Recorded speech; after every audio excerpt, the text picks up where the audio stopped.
Itu saya tak cerita sama Kiai Roba, itu ada fatwa kiai, kiai juga wali. Suatu saat ada penyanyi dangdut top terkenal di Indonesia itu.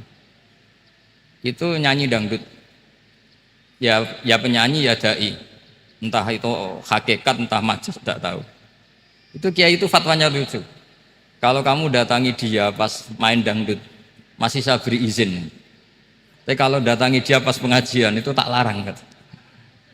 Kan santrinya jadi eskal. Ini pas pengajian dilarang, pas dangdutan kok malah dapat izin. Tapi bukan berarti halal ya, dapat izin. Dapat izin kan potensinya bisa karena dilarang lah ya tetap belerot. Terus suatu saat si santri ini setengah wali, tidak wali tapi setengah. Lama-lama itu memahami gurunya. Memahami gurunya ternyata sirinya begini. Kalau seorang penyanyi yang tidak pernah ngaji kemudian ngomong agama itu potensinya itu fadallu wa adallu, sesat dan menyesatkan. Tapi kalau dia sedang nyanyi dangdut, penyanyinya cowok loh, sama jangan bayangkan dangdut putri, enggak itu cowok sudah tua lagi. Jadi potensi halalnya ada lah maksudnya untuk. Tapi tidak alat musiknya, orangnya. Tapi kalau dia nyanyi itu paling dosanya hanya nyanyi. Saya ulang lagi, murid tadi akhirnya paham kalau datangi pengajian itu artinya ikrar kalau dia seorang dai atau seorang yang layak ngomong apa? Agama. Tadi sudah dikatakan oleh MC, di antara alasan saya datang karena bapak saya ini temannya Ki Mas Bukin. Itu salah, memang bukan di antara ya, karena itu memang. Kalau di antara ini sembrono. Karena kalau saya datang karena kalian itu dosa besar. Saya ini di rumah punya ibu sudah sepuh, punya pondok. Artinya saya punya kewajiban. Secara fikih kewajiban itu hanya bisa digugurkan oleh wajibun a'dhamu minhu. Oleh kewajiban yang lebih apa? Besar. Kayaknya kalau mahasiswa di sini tidak cukup untuk mengganti kewajiban itu. Sehingga saya berkali-kali memaklumatkan diri, yang undang saya nggak pernah sepuh itu dosa. Karena menggugurkan kewajiban yang lebih apa? Besar. Jadi teorinya gampang. Kalau ngundang sampean itu mesti boleh karena nggak punya kewajiban. Jadi di rumah ya nggak punya pondok. Terus ibu sampean kalau sampean di rumah ya sumpek bocah kok nganggur gitu. Jadi fikih itu harus jelas. Saya ini pengagum fikih. Jadi saya di rumah punya ibu, saya ulang lagi, sepuh, butuh perhatian saya dan saudara-saudara saya punya pesantren, sehingga artinya punya kewajiban. Ini sekaligus maklumat bagi yang ingin ngundang supaya ngukur dosa ndak yang ngundang Gus Pak itu. Bukan kebaikan atau ndak, tapi dosa apa enggak gitu. Artinya yang bisa gugurkan kewajiban secara fikih itu hanya kewajiban yang lebih apa? Besar. Kayaknya ndak akan terjadi kecuali temannya bapak saya. Atau pernah guru-gurunya guru saya. Misalnya Lirboyo, nanti Sakban ngundang saya 2 begini ya, ini kan abahnya Ki Mas Bukin juga namanya Fakih, gurunya juga Ki Abdul Fakih. Saya berharap anak-anak Inkafa ini nekuni utamanya itu fikih. Fikih itu penting sekali. Kata Sayyid Ali yang Sohibu Simtid Durar itu, wabihi kiwamus syariah, yang bisa mengawal syariat itu hanya fikih. Fikih itu ya kalau yang paling gampang tentu kita misalnya punya Fathul Qorib, Fathul Mu'in, Fathul Wahab. Tapi yang faham betul, mesti faham itu ngelotok setengah hafal. Jangan bawa kitabnya tok, sementing sekian semester terus selesai. Itu sama-sama dosa, itu dosanya ya dosa, mahasiswanya juga dosa. Karena sudah terlanjur sarjana agama, ternyata nggak bisa, itu kan mendingan tidak sarjana agama. Itu saya tak cerita sama Kiai Roba, itu ada fatwa kiai, kiai juga wali. Suatu saat ada penyanyi dangdut top terkenal di Indonesia itu. Itu nyanyi dangdut. Ya penyanyi ya dai. Entah itu hakikat entah majas tidak tahu. Itu kiai itu fatwanya lucu. Kalau kamu datangi dia pas main dangdut, masih saya beri izin. Tapi kalau datangi dia pas pengajian itu tak larang. Kan santrinya jadi eskal. Ini pas pengajian dilarang, pas dangdutan kok malah dapat izin. Tapi bukan berarti halal ya, dapat izin. Dapat izin kan potensinya bisa karena dilarang lah ya tetap belerot. Terus suatu saat si santri ini setengah wali, tidak wali tapi setengah. Lama-lama itu memahami gurunya. Memahami gurunya ternyata sirinya begini.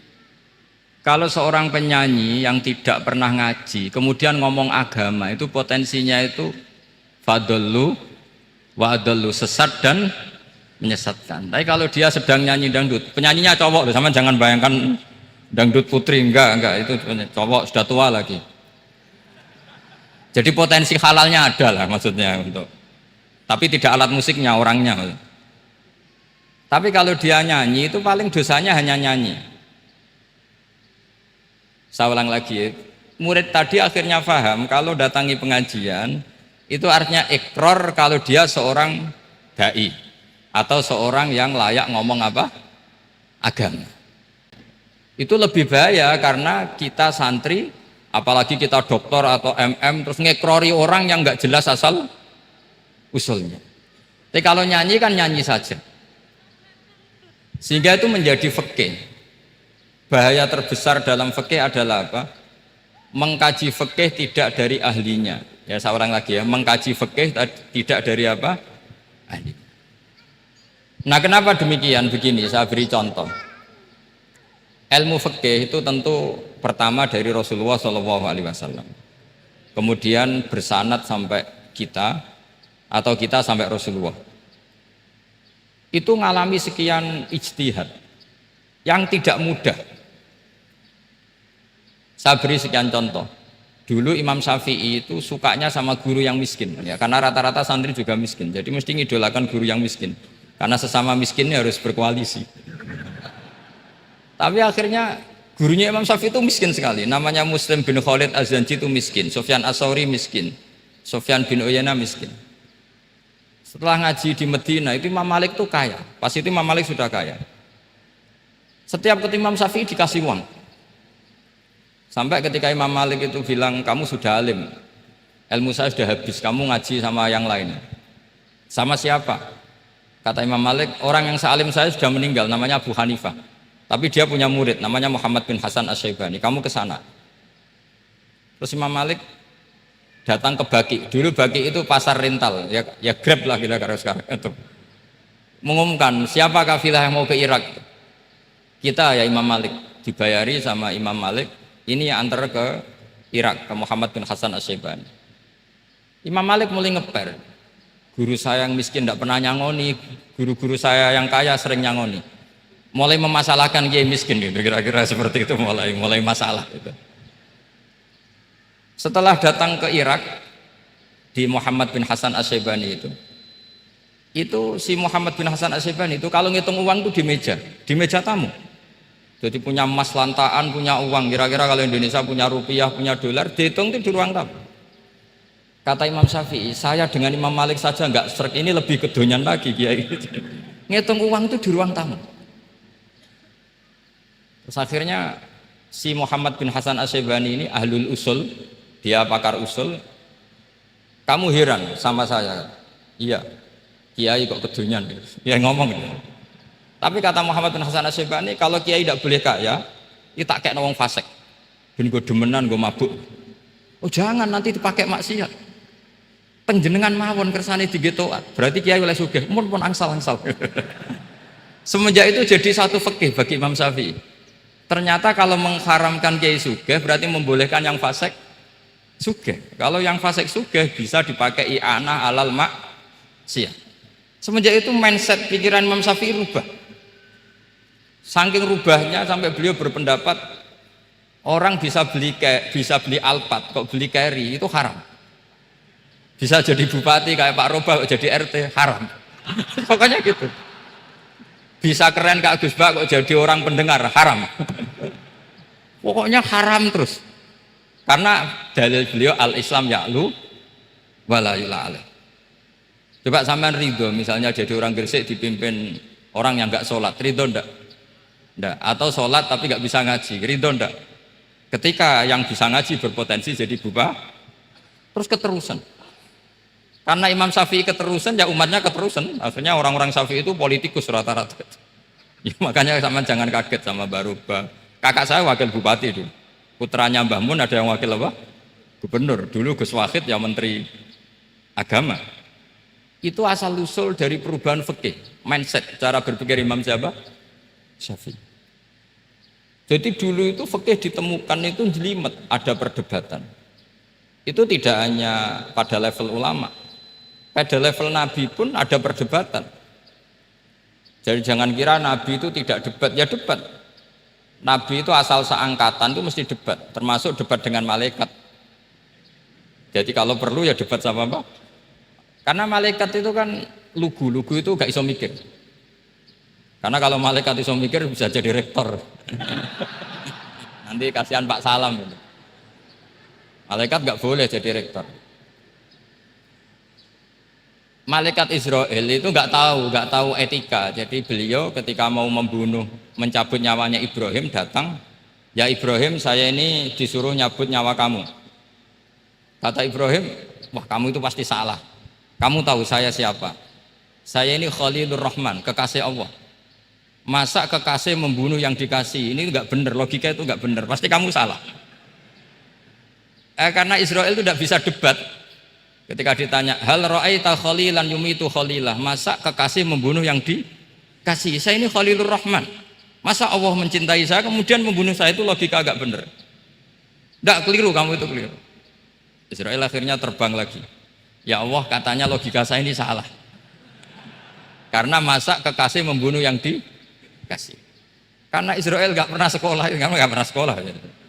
Enggak bisa dia jawab. Akhirnya diajarin Allah. Dah kamu bilang gini ke Ibrahim, hal ra'aita khalilan yakrahu ayyalqa khalilah. Masa kekasih tidak siap ketemu yang dikasih? Dibalik logikanya. Akhirnya datang lagi ke Israel, kata Allah begini, masa jenengan kekasihnya tidak siap ketemu yang kau kasih? Oh ya oke, mati gak apa-apa. Jadi ilmu itu ngalamin perdebatan. Jadi saya datang murni karena Kiai Mas Bukin, bukan karena MC. Itu dosa besar kalau saya datang karena MC. Karena saya punya kewajiban yang lebih besar. Jadi yang bisa mengalahkan adalah a'dzama minhu, yang super besar kira-kira. Karena jelas ada riwayat inna min abaril birri silatar rajuli ahla wuddi abi. Ya, inna min abaril birri silatar rajul ahla wuddi abi. Di antara kebaikan yang sangat baik adalah seseorang menyambung teman bapaknya. Padahal sampean kan nggak mungkin teman bapak saya. Teman saya aja nggak mungkin, nggak level apalagi bapak saya kan. Jadi malah mohal itu. Jadi ilmu itu harus mengalami satu gesekan. Karena logika itu bisa dibalik. Nah karena ilmu itu mengalami satu gesekan, satu logika yang bisa kayak iya kayak enggak. Sehingga jargon di dunia ijtihad itu begini. Ra'yuna shawabun yahtamilul khata' wa ra'yuka khata'un yahtamilus shawab. Pendapat saya benar tapi mungkin salah. Tapi pendapat kamu taruhannya salah dulu tapi yang mungkin benar. Jadi mustahid, kalau kata mustahid itu lucu. Ngomongnya itu ra'yuna shawabun yahtamilul khata'. Pendapat saya tarifnya benar dulu tapi yang mungkin salah. Kalau pendapat kamu salah tapi ya mungkin benar atau mungkin bisa salah, ya tidak tahu, pokoknya mungkin benar. Nah kenapa demikian? Begini, di luar masalah tauhid, saya ulang lagi, di luar masalah tauhid itu tentu ada masalah-masalah yang sifatnya ijtihadiyah. Ya saya ulang lagi, yang sifatnya apa? Ijtihadiyah. Dan ijtihadiyah ini nggak pernah selesai karena muqtadul hal, konteks kesejarahan maupun konteks kesempatan itu tidak sama. Dulu kiai-kiai itu ngaramkan dasi, ngaramkan celana, karena yang celananan yang dasinan itu penjajah. Jika mantas sabah biqaumin fahuwa minhu. Tapi lama-lama kiai-kiai itu ya pakai dasi, pakai celana. Ya karena dianggap sudah tidak mantas sabah biqaumin fahuwa minhu. Ini ngalami pergeseran. Semua ijtihad itu ngalami pergeseran. Lalu pertanyaannya begini, lalu ijtihad apa Gus yang permanen? Yang permanen ya ijtihad dengan alatul ijtihad, dengan alat-alat apa? Ijtihad. Saya beri contoh misalnya begini. Nabi Musa itu yang ngalami ijtihad. Kata beliau karena kangen Allah, itu ingin melihat Allah karena kangen. Rabbi arini anzur ilai. Qala lan tarani walakin anzur ilal jabal. Ya sudah, namanya orang kangen ya ingin melihat. Ya sudah gitu aja. Sehingga ahli ilmu kalam itu berdebat.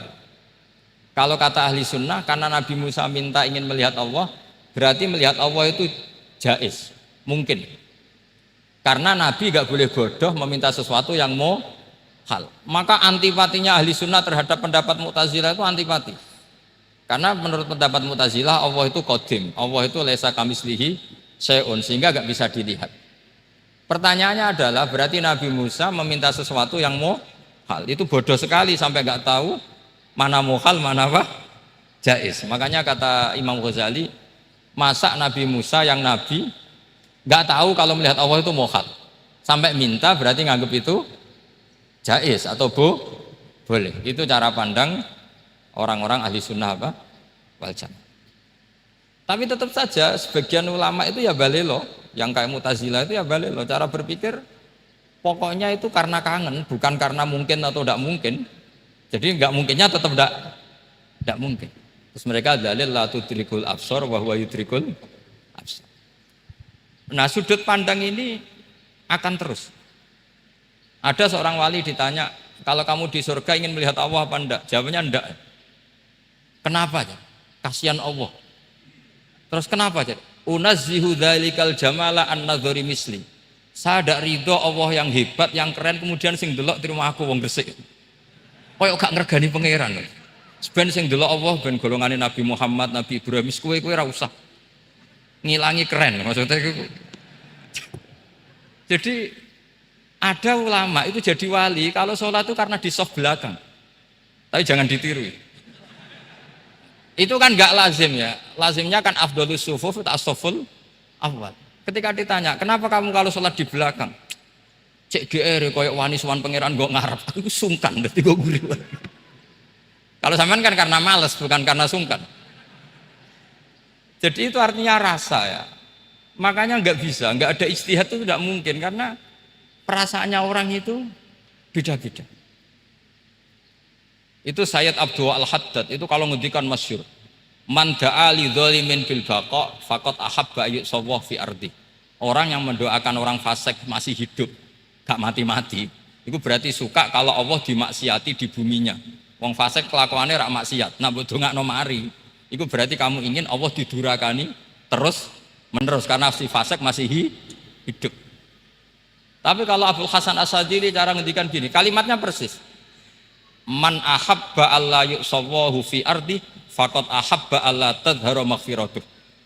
Orang yang ingin dunia ini steril gak ada maksiat, maka sama saja berkeinginan tidak melihat luasnya maghfirahnya Allah. Sama-sama wali besar. Tapi cara pandang hubungannya dengan Allah seperti itu. Jadi mau tidak mau, ijtihad itu mau tidak mau. Makanya tidak usah dipertentangkan misalnya cara berpakaian, cara apa. Yang penting sesuai aturan Islam ya sudah. Karena ini urusan rasa. Urusan apa? Rasa. Itu Syekh Hasan Basri itu sering jagongan sama Robiah Hadawiyah. Itu secara fikih salah. Tapi pas itu ulama fikih ditanya, kenapa Anda tidak komentar terhadap dua wali besar yang sering ketemu? Andai kan semua santri seperti itu akan saya halalkan, kata. Karena nggak mungkin punya nafsu. Sehingga fikih dulu memang masih asli. Kamu lihat di takrib misalnya, lelaki melihat perempuan itu nggak boleh kecuali sekian alasan. Termasuk boleh itu litaklim karena mengajar atau lil muamalah. Ini yang mulai masalah. Ada warung kopi, penjaganya cantik, santri-santri ngopi. Ini lil muamalah, kan kasus itu. Mau disalahkan pada takbirnya, mau dibenarkan ini jelas fasik kan, jelas fasik. Maksudnya sudah fasik sebelum itu ditambah itu, jadi fasiknya permanen. Nah pertanyaannya adalah, kalau kamu ngajar mbak-mbak, kemudian hafal yang cantik yang enggak, itu taklim lin nazar apa nazar di taklim? Itu taklim apa modus? Makanya kalau ngopi cari bakul yang cantik, itu muamalah untuk nazar apa nazar untuk muamalah? Loh kalau saya ngopi dengan Khairobah pasti halal. Karena begini, berjalan saja, bareng capek, nggak tahu itu warungnya siapa, terus berhenti ngopi. Kebetulan bakulnya cantik. Nah itu mungkin halal karena kan saya tidak milih-milih. Ingin ngopi kebetulan bakulnya cantik. Kalau kamu kan nggak apal daftarnya. Nah itu mesti haram itu mesti haram itu. Karena berarti kan kamu menjadikan ngopi ini modus. Gue jagani nak takok pangeran. Lo kok nazar? Muamalah Gusti, muamalah. Itu mesti modus. Maka fikih itu harus dikawal oleh tasawuf. Kalau ndak semua hukum fikih bisa diakalin. Makanya Imam Bukhari punya satu bab namanya Kitabul Khiyal. Bab mengkhilaf fikih. Beliau itu antinya sama Abu Hanifah itu luar biasa. Nggak ada ulama dibenci Imam Bukhari kayak Abu Hanifah. Masyhur itu. Untungnya beliau nggak menangi Abu Hanifah. Kalau menangi geger terus ya. Bisa bahsul masail terus ya.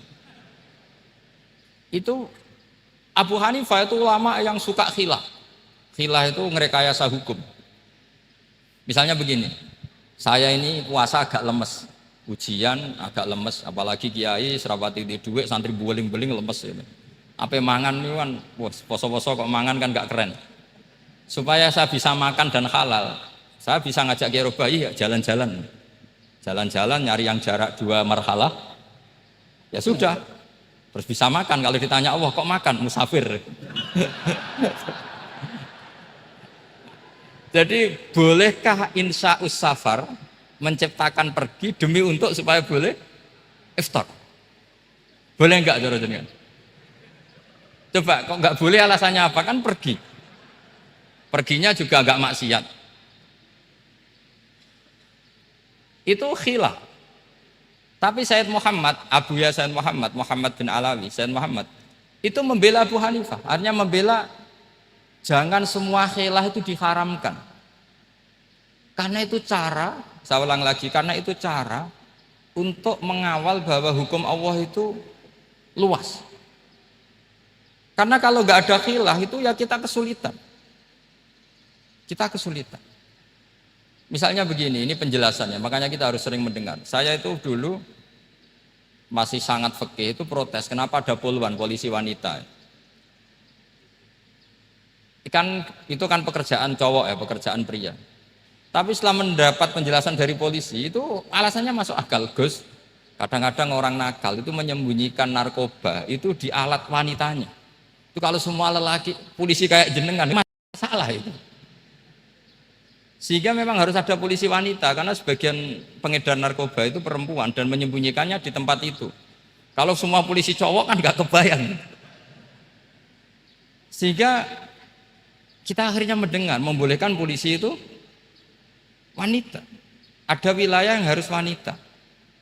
Begitu juga ada pertanyaan, kenapa sih dokter kandungan itu cowok? Saya punya banyak santri yang muhibin saya itu dokter kandungan. Tak tanya, kamu itu kok cowok kok jadi dokter kandungan? Kan pekerjaannya seperti itu. Dia jawabnya lucu. Dari 10 yang tes jadi dokter kandungan, itu yang cewek itu lulus 2. Yang cowok lulus semua. Karena ketika cewek dites melihat ketuban pecah darah itu langsung pingsan. Sehingga yang secara psikologi dablek itu kan memang lelaki. Jadi roh wongnya sewakit santai. Kadang nggak lahir-lahir dintaini nang jopo rokokane santai. Itu kalau cewek yang jadi dokter kandungan itu nunggu jam 11, jam 4 sudah pingsan. Nah ini cerita, bukan berarti saya menghalalkan, enggak. Kita harus mendengar, saya ulang lagi, kita harus apa? Dan itu setelah mendengar itu nanti jadi disiplin ilmu, yaitu namanya fikih. Saya berkali-kali cerita di mana-mana cerita, fikih itu harus dievaluasi. Karena ini masalah furu'iyah. Saya berkali-kali cerita di mana-mana cerita. Hukum berteman orang fasik gimana? Pasti orang jawab haram karena takut ketularan orang fasik. Tapi kalau dibalik, hukumnya bina orang fasik gimana? Ya baik, umatnya Nabi. Bisa bina kalau berteman. Kamu bisa bina orang fasik tanpa berteman? Gak bisa. Jadi kalau dibalik, hukum berteman orang fasik gimana? Haram. Hukumnya bina orang fasik baik. Bisa bina kalau berteman. Berarti berteman orang fasik. Ya terus nanti pada level lapangan sih gampang. Kalau yang soleh membina yang fasik dan yang fasik ketularan yang soleh, maka ternyata kalau yang soleh ketularan fasik ya berarti ternyata buruk. Tapi kan hukum masa nunggu kenyataan, kan jadi nggak hukum. Di mana-mana hukum itu kan ada asumsi, karena ini masalah ijtihad. Nah itu yang dilakukan para ulama kita. Jadi sampean harus mengkaji fikih secara detail, karena tidak hanya kita yang khilaf. Nabi-nabi juga khilaf dalam menentukan dakwah ilallah. Wali-wali kita kayak Abdul Hasan Asyadili sama Sayyid Abdul Al-Haddad itu juga khilaf. Imam Ghazali ya khilaf. Imam Suyuti itu kalau ketemu Al-Qastolani itu saling tidak nanya, saking nggak cocoknya, masyhur itu. Jadi ulama ya ora cocok. Bedanya nak saiki perkara partai. Kalau orang dulu enggak, karena pakai asumsi, karena memang susah. Ndak misalnya memang tak bedai, tak beri yang ndak misalnya ada orang rukuk kemudian ngentut, itu sholatnya batal apa enggak? Enggak, jawab saja. Enggak, orang sholat kemudian pas rukuk kentut atau kelihatan auratnya, sholatnya batal apa enggak? Batal. Lah itu keliru nih sampean, itu salah dosennya mesti itu. Pertanyaannya gini, yang dikatakan sholat itu kan aqwalun wa af'alun muftatahatun bitakbir muftatamatun bitaslim. Lalu ketika sampai rukuk apa sudah namanya sholat? Jika kamu katakan batal, namanya sholat aja belum kok sudah kamu katakan batal itu.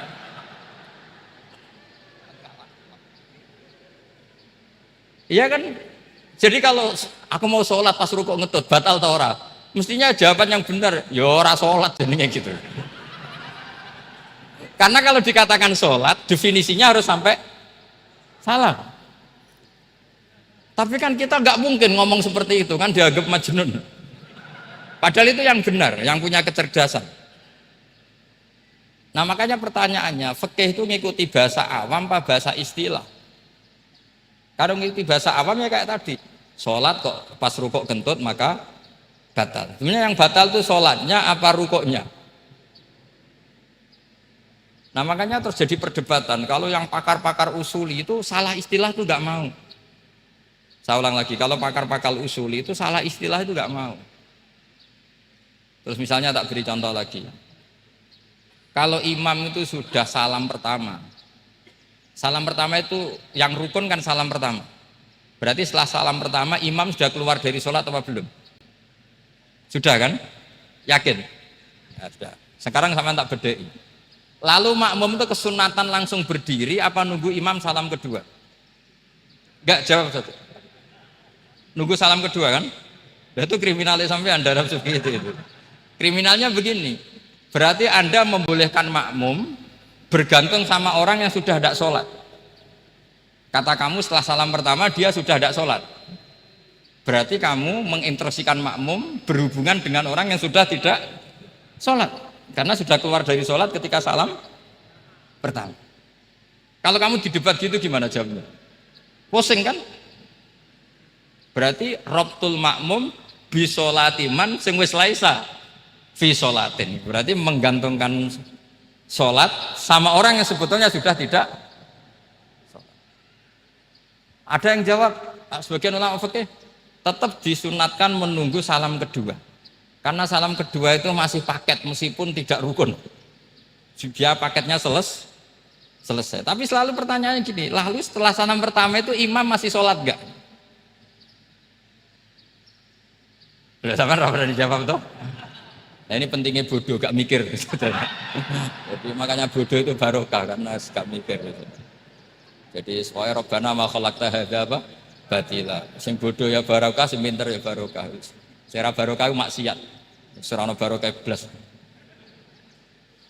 Maka kan fikih itu seperti itu. Jadi ada disiplin, di situ ada disiplin ilmu.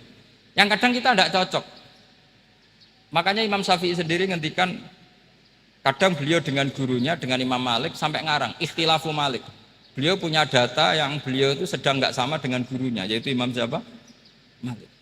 Karena mindsetnya itu beda. Tidak sampai misalnya saya tanya, sholat itu harus menghadap kemana? Tidak, jawab saja. Kiblat kan. Ukurannya apa coba? Namanya madhep. Wajah apa dada? Imam Syafi'i milihnya dada.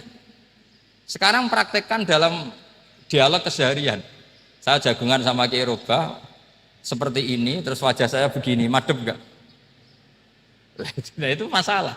Terus pertanyaannya, madhep dengan dada itu fis sholat apa fil qiyam?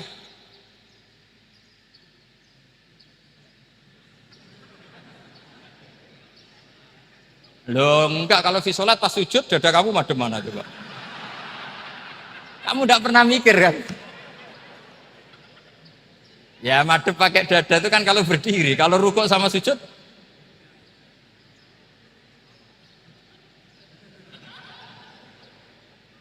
Loh itu ulama itu jelimet gitu. Makanya jarang yang menekuni profesi ulama itu. Karena menekuni proposal banyak, karena memang susah. Jadi ulama itu orang yang cara berpikir sudah aneh. Sehingga mereka detail, maksudnya menghadap itu apa? Ukurannya kalau berdiri ya dada, tapi nggak bisa kamu katakan at-tawajuh bisodri aturan dalam sholat, fikuli sholat. Pertanyaannya lah kalau rukuk sama sujud, dadanya menghadap kemana coba? Maka itu ilmu yang sudah jelimet. Nah ulama usul fikih, ulama yang nggak mau salah per detail hukum. Sehingga menurut Imam Rafi'i, misalnya kalau beliau ditanya sujud itu gimana ya, asal watul jabhah ya sujud. Tapi kalau menurut Imam Nawawi harus melibatkan 7 apa? Anggota, yaitu al-jabhah, wal yaden, wal rukbaten, wal qadamen. Oke, Imam Nawawi kita ikuti. Tentu keseharian kita pakai Imam Nawawi, yaitu berdasar hadis umirtu an asjuda ala sab'ati a'dumin al-jabhah, wal yaden, wal rukbaten, wal qadamen. Berarti berapa? 7. Tapi pernah saya cek di kitab karangannya Imam Syafi'i, ketika beliau ngendikan saya suka kalau orang sujud itu melibatkan 7 anggota berdasar hadis ini. Tapi kata beliau wayah tamilu, dan bisa saja sujud yang watul jabhah itu sudah cukup. Kata Imam Syafi'i, limadha, karena Nabi ketika sujud itu hanya ngendikan begini, sajadalaka wajhi wa sam'i wa basori. Gak ada di hadis wayadi, warubati, wakodami. Ya sudah akhirnya. Nah, itu sudut pandang. Terus gugatan kedua begini. Ada orang Muslim yang sujud sama berhala. Untuk menjadi murtad itu harus 7 anggota apa cukup watul jabhah alal ardi? Untuk sah menjadi murtad itu. Untuk sah menjadi murtad cukup watul jabhah alal ardi harus 7 anggota. Untuk keabsahan murtadnya itu. Tidak jawab. Makanya ini tugas dosen-dosen ini meminterkan ini. Karena namanya sudah faqih. Faqih itu ahli fikih yang detail, namanya faqih. Kalau ini mutafaqih. Jadi bukan tafakuha tapi tafakuha, kayak tamarodo. Jadi wazannya nanti itu wal idhari ma laysa fil waqi'. Jadi ini bukan gojlok, ini memang marah saya ini. Jadi kalau sudah pakai gelar fakih, harus fakih betul. Karena ilmu fikih itu sebetulnya gampang. Sampean kalau ngaji i'anah, itu kelihatan fikih itu gampang karena ada logika yang terbangun. Misalnya begini, orang kalau tawaf itu disuruh agak jauh dari Ka'bah. Jangan sampai nginjak sadarwan. Karena sadarwan itu pondasi itu ikut Ka'bah. Kenapa begitu? Ya jenenge ra muteri Ka'bah, ide-ide Ka'bah. Jadi sebenarnya sederhana logikanya. Sing jenenge muter itu di luar itu kita muter. Nah kalau nginjak pondasinya namanya gak muteri Ka'bah tapi ide-ide Ka'bah.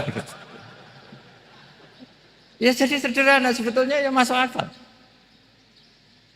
Jadi fikih itu nggak ada yang iskal, sebetulnya masuk akal. Tapi karena kita nekuni itu tidak serius, maka terus jadi paradok.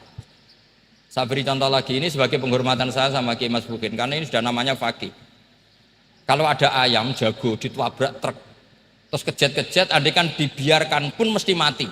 Karena gerakannya sudah harokatul matbuh. Terus kamu sembelih, itu halal apa enggak? Enggak jawab, ayam jago loh. Kalau kamu katakan halal, dia sudah tidak punya hayatun mustaqirrah, kehidupan yang permanen. Andai kan kamu biarkan pun 1 menit lagi meninggal. Kejet-kejet kan mau prosedur saja.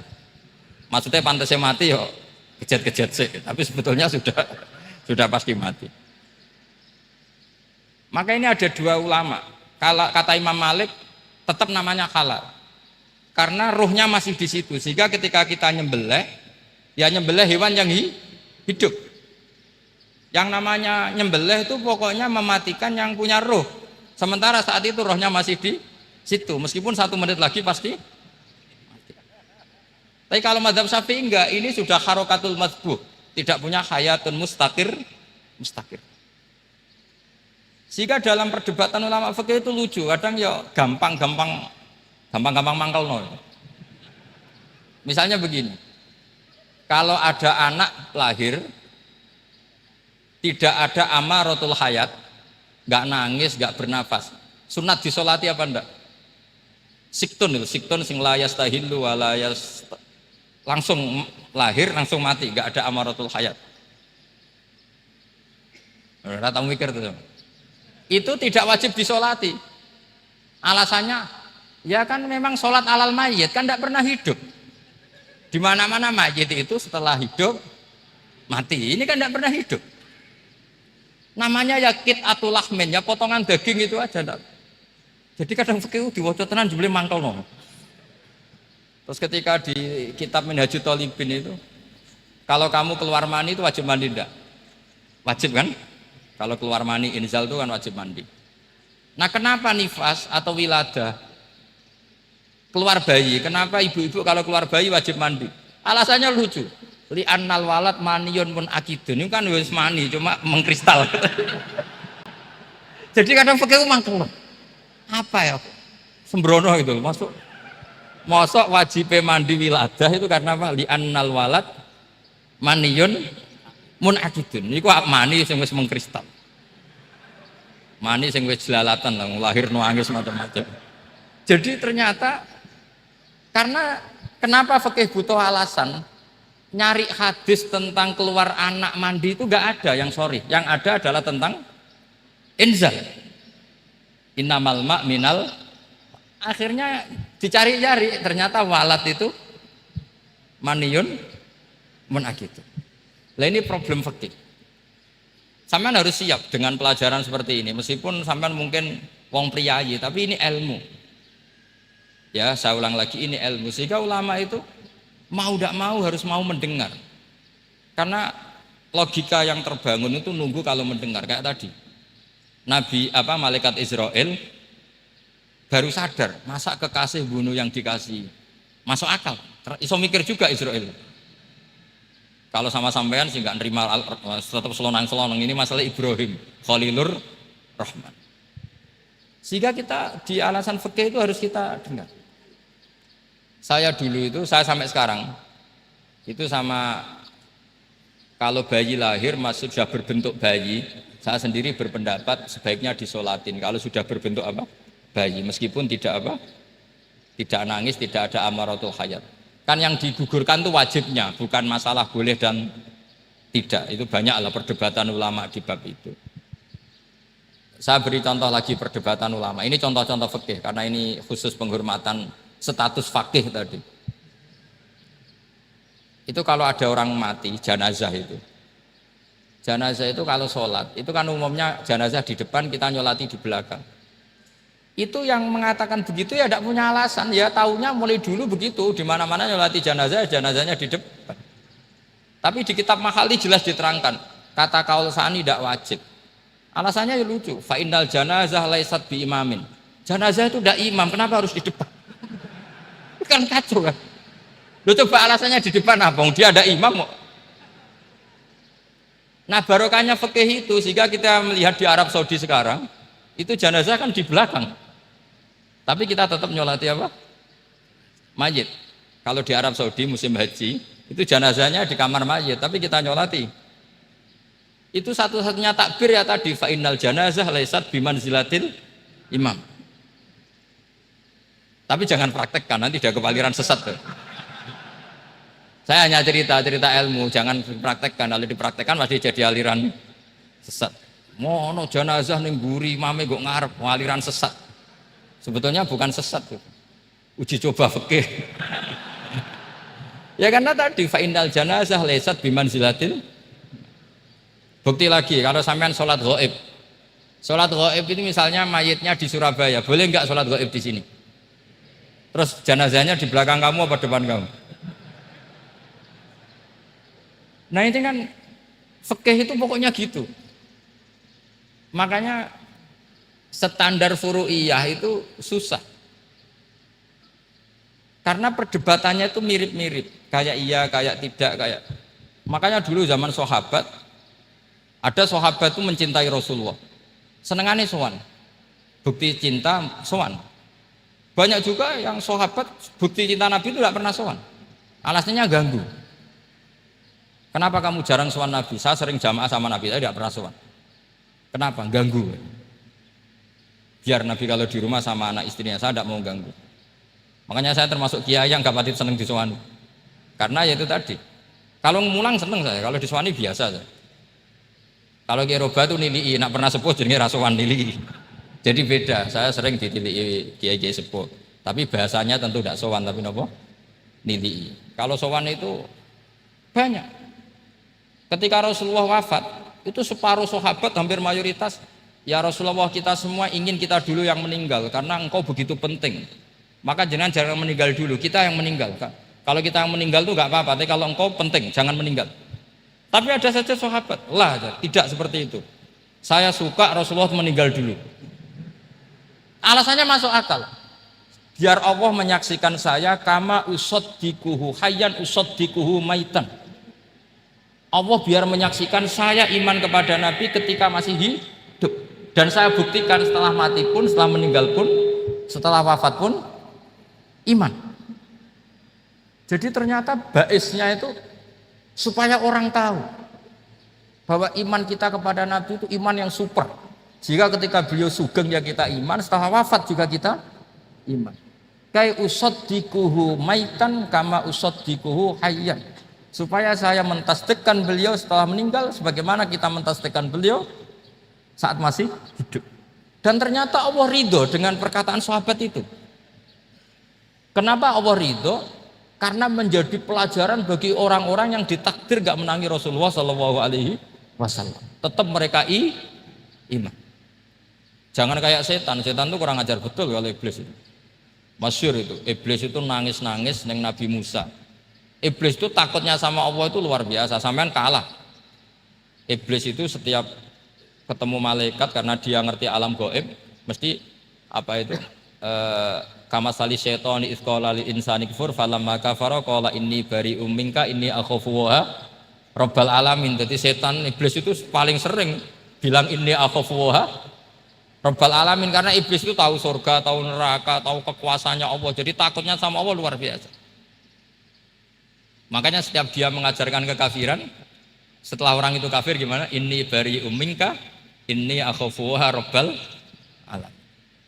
Saking takutnya sama Allah, suatu saat iblis ini datangi Nabi Musa. Karena tahu Nabi Musa itu kalimullah.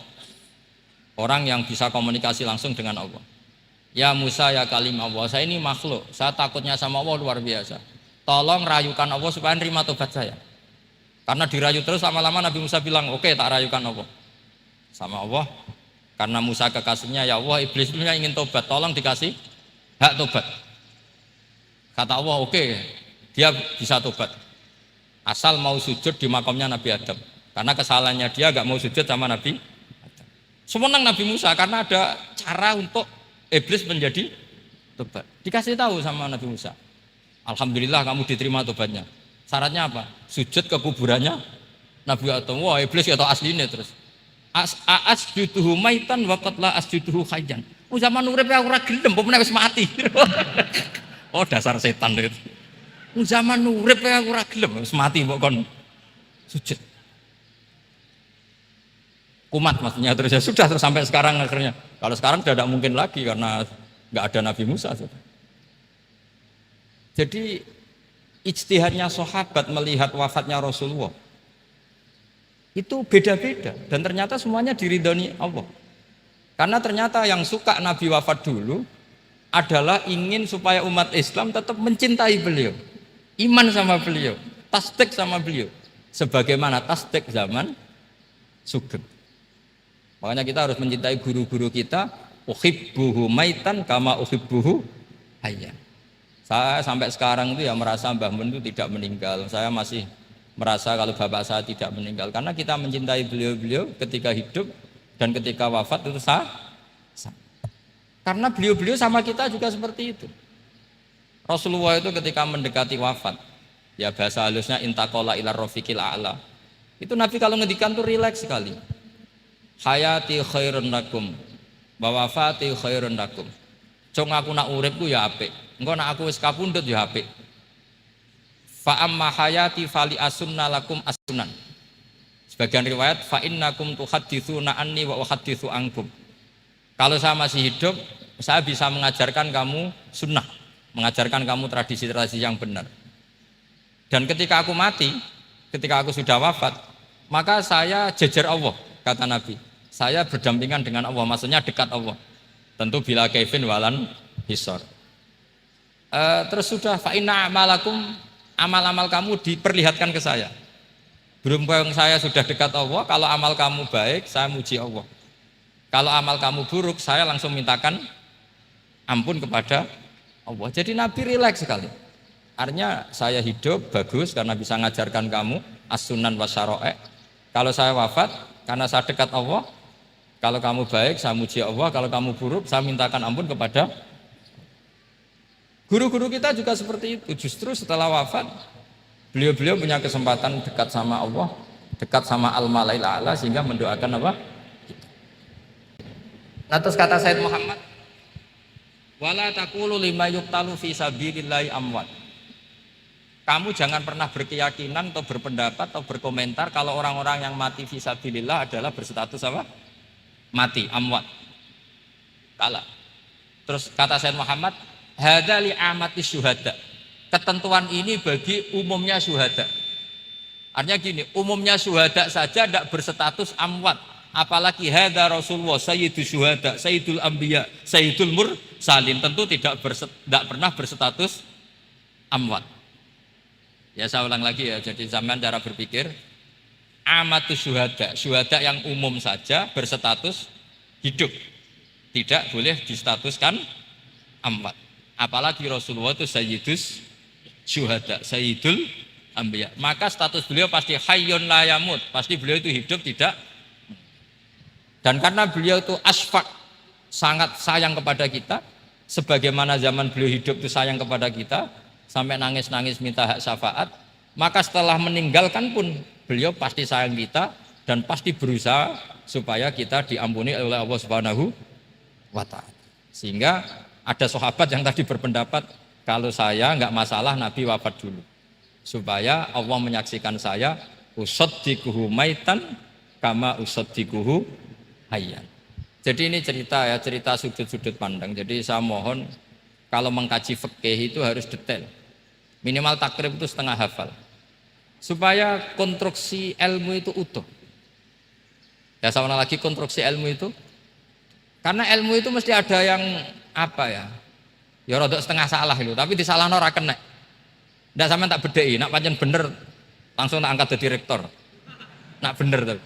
Coba rukun sholat pertama itu apa coba? Rukun sholat pertama. Niat. Niat sama berdiri dulu mana? Ayo niat dulu baru berdiri, apa berdiri dulu baru niat? Berarti niat sama berdiri dulu mana? Rubah kan? Artinya kita mau bilang tartib, urutannya niat, berdiri, takbir, gak bisa. Yang dikatakan niat itu apa? Qasdus syai' muqtaronan bifi'lihi. Berarti niat sama takbir harus bareng apa urutan? Bareng. Terus dengan qiyamnya urutan apa bareng? Bareng apa urutan? Loh enggak, kalau urutan berarti takbir dulu, duduk, baru berdiri. Nah maka seperti ini itu mau tidak mau kita salah, dikatakan tartib ya salah, dikatakan serentak ya salah. Cuma karena kita bodoh, gak tahu mikir itu, alhamdulillah kan di situ itu. Lo coba niat sholat kan, niat takbir qiyam dulu mana? Niat takbir qiyam dulu mana coba? Dulu qiyam, nggak ada kitab yang mengatakan arkanus sholat awaluha. Oh, dianggap kitab kriminal maksudnya. Makanya ngendikane ulama-ulama di sarah-sarah, mau ndak mau sebagian istilah itu tasamuh itu wis digawe gampang ngono kok repot. Karena kita tidak bisa detailnya. Coba misalnya puasa Ramadan itu wajib apa? Tabyitun niat, nginep no niat. Sing darani nginep itu umure lama apa enggak? Lama kan? Sekarang sebelum 2 menit kamu baru niat, sah apa enggak? Sah. Itu sempat nginep apa enggak 2 menit itu?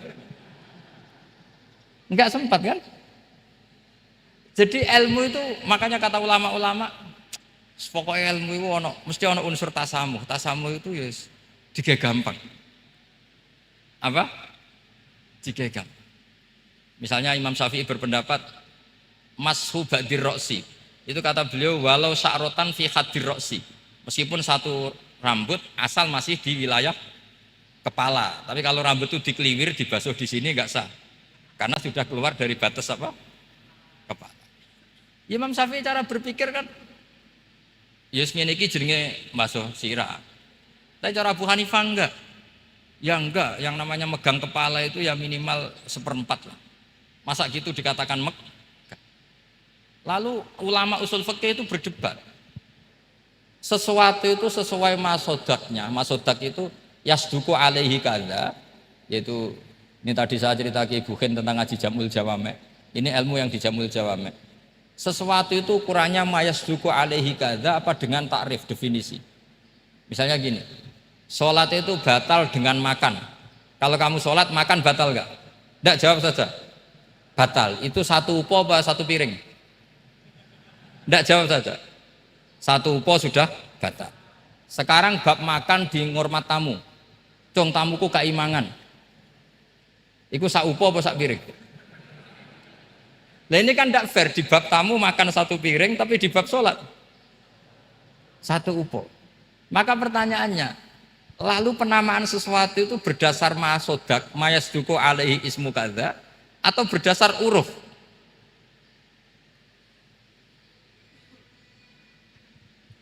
Ukurannya apa coba? Maka terus jadi perdebatan. Nah ini di sini ini pentingnya ulama karena ya sekarang saya bedai sekarang. Cengkeh itu wangi apa enggak? Kategorinya cengkeh. Wangi kan? Kalau orang bikin kue tar pasti pakai apa? Cengkeh. Pakai wedang ronde supaya manis. Apa wangi dikasih apa? Cengkeh. Nah itu saya berkali-kali cerita. Pernah mau dipikirkan orang Islam itu enggak boleh rokok karena dianggap pakai apa? Mewangi karena ada apa? Cengkeh. Tapi terus didebat, kalau gitu berarti orang Jumatan sunat rokok. Karena Jumatan disunatkan pakai pewangi. Wah itu kan, wah akhirnya tuh, wah iya repot ya kan.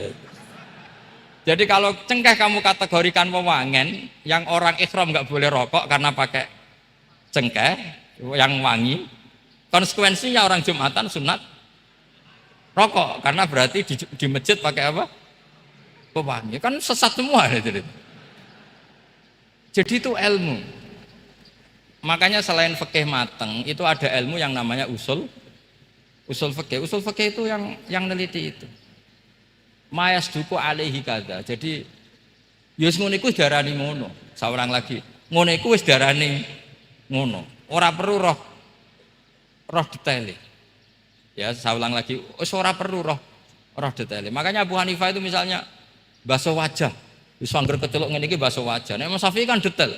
Mimbaini mana bitis sya'ri sampai ila somahe uzunehi ila dzakon. Terus mana bitis sya'ri Imam Syafi'i nambah apa? Ghaliban. Kenapa ditambah ghaliban? Karena kalau orang budak mana bitis sya'rinya di sini. Jadi itu fikih. Jadi fikih itu jelimet. Padahal kita ini nggak pernah berpikir secerdas Imam Syafi'i, tapi akhirnya ya mikir juga. Nah, gak ditambahi goliban, mana bitisarinya orang buta kan? Sini. Terus sekarang perdebatannya, orang buta basuh Masrur Roksi di sini sah nggak? Karena tadi itu wajah apa kepala gitu. Kan jadi bingung gitu. Ya makanya ini mukadimah saya supaya sampean lebih disiplin belajar fikih dan setidaknya didiskusikan lah kitab-kitab Minhajut Thalibin atau kitab-kitab Mahali. Karena di situ nanti ada perdebatan. Dan perdebatannya itu indah sekali kayak tadi. Ada yang mengatakan jenazah harus di depan, tentu dalam kondisi normal. Kita ingin jenazah itu di depan. Tapi ada kondisi itu tidak normal kayak di Masjid Haram.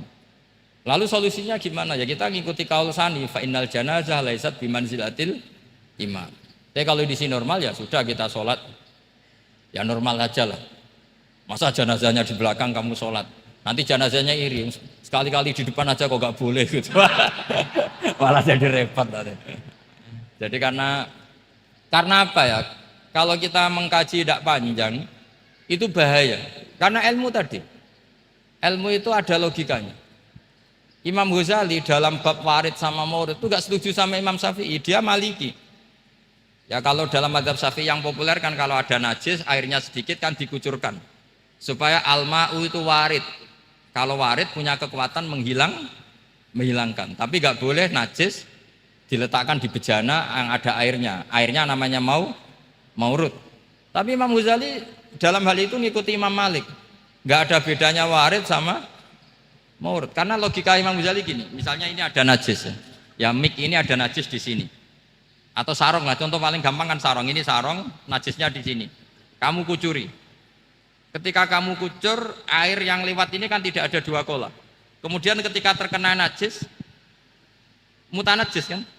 Kalau dia sudah mutanajis, dia punya kekuatan menghilangkan najis apa enggak? Enggak kan, karena dia sendiri berstatus mutanajis. Artinya begini, meskipun ini disorno, itu bukan berarti najis gak campur. Nah terus sampean misalnya bantah, tapi kucurannya wakil, terus nanti semua tersisa hilang. Ya kalau gitu nggak ada masalah kan, pertanyaannya kan karena banyu itu satu ciduk. Sehingga Imam Syafi'i mengatakan, cara berpikir Imam Ghazali, air itu oleh Allah dikatakan mutahhirun, mensucikan. Ya sudah, kalau ada air berarti mensucikan, baik caranya warid maupun maurud. Bukan karena air itu menghilangkan najis, karena tadi logikanya yang sudah kena najis, air ini sudah berstatus mutanajis, berarti pas mulai lewat ke bawah dia statusnya apa? Mutanajis, ke bawah lagi berstatus mutanajis. Misalnya sampean bantah, tapi mutanajis ini kan dihilangkan oleh air di atasnya. Ya kalau ada jaminan air berikutnya bisa menuntaskan. Nah najisnya bandel, gandok kan terus panjang perdebatannya. Makanya kata Imam Ghazali, sudah dalam hal itu saya ikut Imam Malik. Ikut Imam Malik, anggar ana najis kok is disori banyu ne ora mutaghayyir, ya ngono iku jenenge nyucekno. Mergo banyu oleh Allah distatuskan mutahhir, mensucikan. Dadi ora usah bayangno sing jlimet-jlimet. Nah itu namanya masodak. Wis keceluk basuh ambek banyu. Berarti wis keceluk mensucikan. Itu juga satu kefiah dalam usul fikih. Ya sudah seperti itu. Ya kayak sampean kangen anak lah. Kangen anak itu ketemu wis cukup ta ora? Cara sampean wis cukup. Tapi cara anake sampean ketemu tok ra nyangoni. Nah. Lalu ukurannya itu ukuran anak apa ukuran orang tua? Ukuran anak apa ukuran orang tua? Definisi ketemu lalu. Ukuran orang tua apa ukuran anak? Sama khilafnya ulama, ini terakhir, contoh terakhir dari saya. Fasyamu salasati ayyamin fil haji wa sab'atin idza raja'tum. Ada pelanggaran haji yang bayarnya itu puasa 3 hari di musim haji dan 7 hari ketika pulang. Imam Syafi'i berpendapat 7 hari yang idza raja'tum ketika pulang itu orang itu setelah di rumah. Di mana-mana pulang itu setelah di rumah. Tapi menurut Abu Hanifah enggak. asal sudah balik kanan dari Mekah, dia di perjalanan puasa sudah sah. Karena bagi penduduk Mekah kalau kamu sudah balik kanan namanya pulang. Seperti ini saya nanti, setelah acara saya pulang. Pasti Kiai Roba kalau ditanya, Gus Bak kemana? Sudah pulang. Tapi tanyakan istri saya. Jadi orang sini kalau saya sudah pamit, sampean bilang saya pulang enggak? Gus Bak kemana? Sudah pulang. Tapi tanyakan istri saya. Belum pulang. Lalu ukurannya ini jenengan apa istri saya? Mau nggak mau harus, karena Allah hanya ngintian wasab'atin idza raja'tum, dan 7 hari ketika kamu sudah pulang. Ukurannya siapa coba? Ukurannya penduduk Mekah apa keluarganya? Kalau ukurannya penduduk Mekah, asal orang haji sudah cabut ya disebut pulang. Tapi kalau ukurannya keluarga, asal belum sampai rumah belum disebut pulang. Itu seperti kita dulu ketika era Wesel, zaman Ki Mas Buken, Ki Roba Mondok, saya kan era Wesel. Angger wong tua bar ngeposno, anakku wis tak kirimi kan gitu. Wong wis diposno. Tapi masih 3 hari. Jari anake durung dikirimi. Bener mana tuh? Ya kira-kira seperti itulah usul fikih. Saya mohon anak-anak Inkafa ini mengkaji itu. Dengan status fakih itu orang yang mutafannin, mutabakhir fil fikih. Itu baru disebut apa? Fakih. Kalau enggak namanya apa? Mutafakih. Jadi bukan fakih tapi berpura-pura apa? Berpura-pura ahli fikih. Ya, tentu sekolah ini bukan diciptakan untuk yang berpura-pura fikih, tapi memang benar-benar apa? Fakih. Ya, saya kira demikian. Mohon maaf. Assalamualaikum warahmatullahi wabarakatuh.